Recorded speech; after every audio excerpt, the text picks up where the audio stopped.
તાજેતરમાં રઘુવંશી સમાજ માટે કંઈક કરવાની ભાવના સાથે લોહાણા ક્રાંતિ સેનાની રચના કરવામાં આવી હતી, જેમાં સંસ્કાર, સેવા, શિક્ષણ, આરોગ્ય, વ્યાપાર, વૃદ્ધિ, ધાર્મિક કાર્યક્રમો, સામાજિક કાર્યક્રમો, મહિલા બાળ વિકાસ વગેરે હેતુઓ રાખવામાં આવ્યા છે.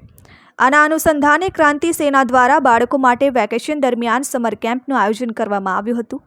7 દિવસ સુધી ચાલેલ કેમ્પમાં બાળકોનો સર્વાંગી વિકાસ થાય, મોબાઈલ અને ટીવીથી દૂર રહે તે હેતુથી કરાટે, ક્વિઝ, મોટિવેશન સ્ટોરી, વિવિધ પ્રકારની રમતો, વેસ્ટમાંથી બેસ્ટ, ડ્રોઈંગ વગેરે દ્વારા સતત બાળકો આકર્ષિત રહે તે હેતુ સાથે અને બાળકોને પ્રોત્સાહિત કરવા માટે દરરોજ ઇનામો તથા નાસ્તો પણ આપવામાં આવે છે. આજે સમર કેમ્પમાં સમાપન કેશોદના ડીવાયએસપી ઠક્કર સાહેબની હાજરીમાં વેશભૂષાનો કાર્યક્રમ રાખવામાં આવ્યો હતો, જેમાં બાળકો વિવિધ ચરિત્રોના વેશમાં આવ્યા હતા અને સ્પીચ પણ આપી હતી. તેમજ ઠક્કર સાહેબના હસ્તે દરેક બાળકોને સર્ટિફિકેટ તથા ગિફ્ટ્સ અર્પણ કરવામાં આવ્યા હતા.